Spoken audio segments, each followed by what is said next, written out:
So welcome everyone back, and we're quite privileged today to be allowed access into the Manly Library itself.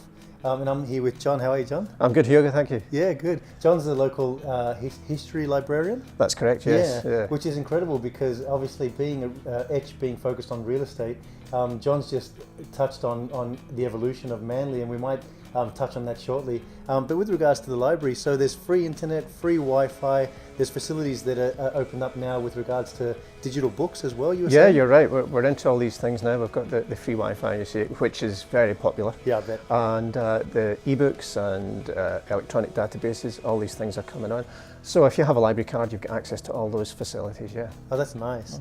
Now, given that we do have that real estate mentality where people will spot this video, do you want to give us, we were talking about two focal points really in the evolution of Manly itself, surfing and the Spit Bridge. Yeah. So do you want to touch on, being a historian, we could dedicate a session to this altogether, but Absolutely. do you want to touch on these points? Well, yeah, and Manly was quite a sleepy little place up until the development of all-day bathing, because in the Victorian times, you weren't allowed on the beach during daylight hours.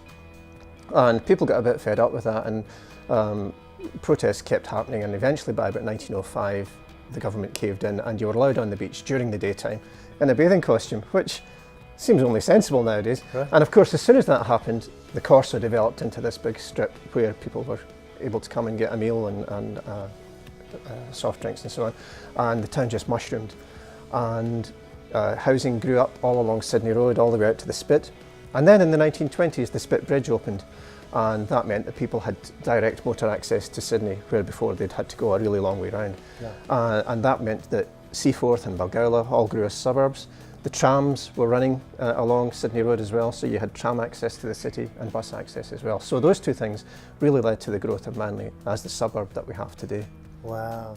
And what about the ferry in the wharf in particular has evolved as well, hasn't it, considerably? Yeah, very much so. The ferry wharf was just originally just a pier jutting out into the cove, but it's now got restaurants and shops attached to it as well, and it's a very popular place to come for dining, and it's a really nice place to sit back on a weekend and just watch the traffic coming in. Yeah. It is. And even historically, I know that there was a fun park of some sort at the pier? Yeah, just adjacent to it. It started off as a cargo pier for cargo boats bringing across bricks and things like that from the city. But when the Spit Bridge opened, the cargo pier wasn't needed anymore because lorries were coming. Yeah. So it turned into a bit of a Luna Park, almost a mini Luna Park, with a roundabout, a carousel, a ghost train, all these kind of activities.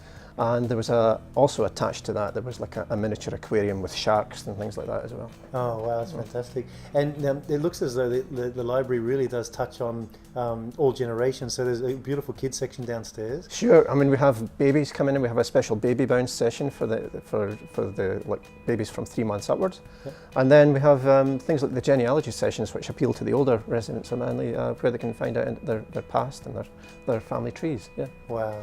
All right, John, well, thank you very much for taking this brief moment out of your Pleasure, Hugo, yeah, anytime. It's really exciting for us, yeah. Good. So I appreciate that, and thank you for supporting Etch with being on the video. Good, thank you.